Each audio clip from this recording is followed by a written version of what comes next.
জয় মা। আজ একটা খুব প্রশ্ন, একটা ভালো প্রশ্ন এসছে। মৃত্যুর পর বা দেহ ছাড়ার পরে আত্মা কি, আত্মা কোথায়, আত্মার অবস্থান কি? আত্মার অবস্থান আমাদের তিনটে দেহ, তোমরা যারা শুনতে ভালোভাবে বোঝো, তিনটে দেহ। একটা হচ্ছে স্থূল দেহ, যেটা তুমি নিজে রয়েছো, একটা দেহ হচ্ছে সূক্ষ্ম দেহ, যখন তুমি স্বপ্ন দেখছো আমি অমুক জায়গায় যাচ্ছি, অমুক কিছু করছি, এই যে সূক্ষ্ম দেহ, তুমি আমার দেহে ফিরে আসো। একটা হচ্ছে কারণ দেহ, তুমি আবার জন্ম নেবে, কি কারণে জন্ম নেবে, কিরকম জন্ম নেবে। দেখো একটা শিশু, সে কোনো তো পাপ করেনি, শিশুর মনে তো কোনো পাপ নেই, তাহলে ওই শিশুটা একটা গরিব কুড়ে ঘরে জন্ম নিচ্ছে, যেখানে খাওয়া জোটে না। একটা শিশু সে বিশাল ধনী ঘরে জন্ম নিচ্ছে, কারণ তফাৎ কেন? শিশুর তো কোনো দোষ নেই, সে তো কিছু বোঝে না।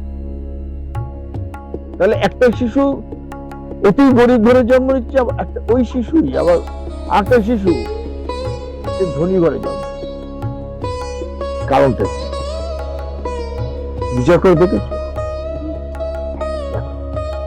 তাহলে শোনো, একটু সময় তোমাকে দিতে হবে। যদি শুনতে চাও তাহলে আমি মনে করব তোমরা ভিডিওটাকে না কেটে শোনো, তাহলে বুঝতে।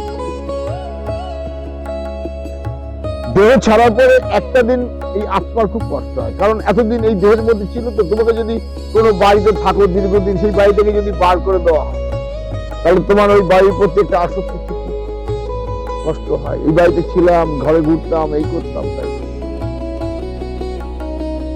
কিন্তু সেটা ফিরে আসতে পারে না। ওই একটা দিন খুব কষ্ট হয়, যতক্ষণ না দেহটা নষ্ট হচ্ছে, পুড়িয়ে দিচ্ছে বা কবর দিচ্ছে। তারপরে আরো 12 দিন তাকে এইখানে রাখা হয়, এই প্রকৃতি।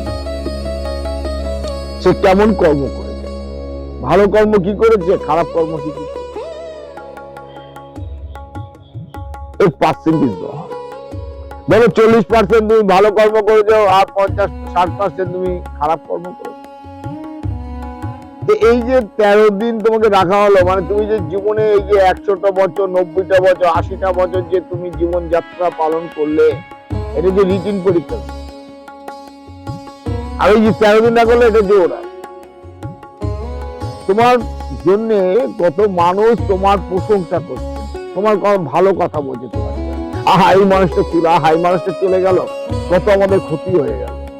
এই যে তোমার সম্বন্ধে যত প্রশংসা করছে, তোমার ওখানে মার্কস যোগ।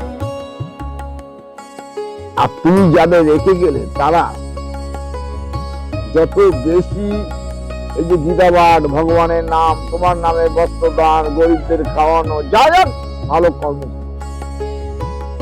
তোমার ওখানে মার্কস যোগ হচ্ছে।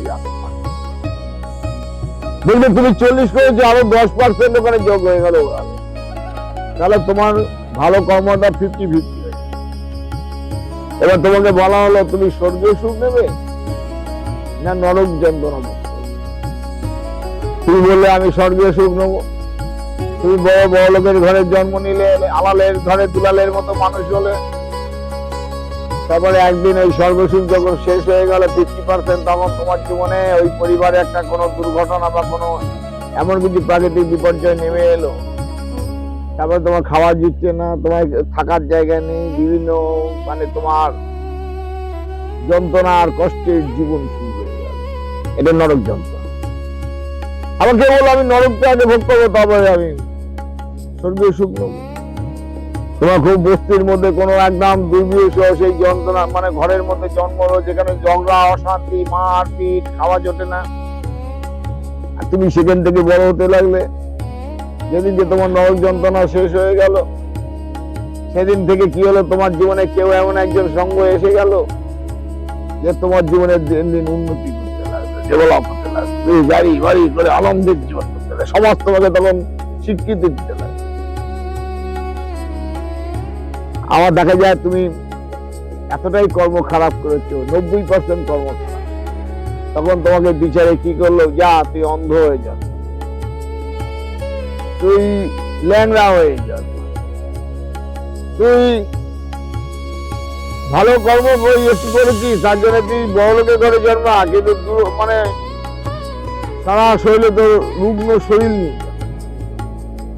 দেখবি অনেক ধনী ঘরেতে বিকলাঙ্গ শিশু জন্ম, শুধু বিকলাঙ্গ না, এই তো বলো না ওই প্রতিবন্ধী শিশু জন্মাইছে না, অনেক ধনী ঘরে জন্ম।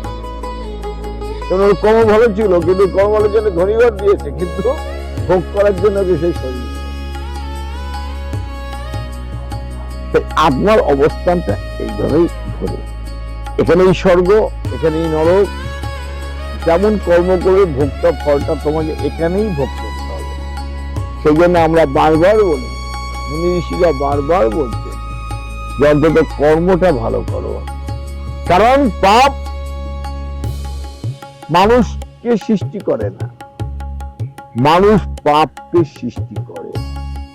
আর কারা করে না, জ্ঞানও তো করে, যাদের মধ্যে জ্ঞান আছে তারাই পাপ সৃষ্টি করে।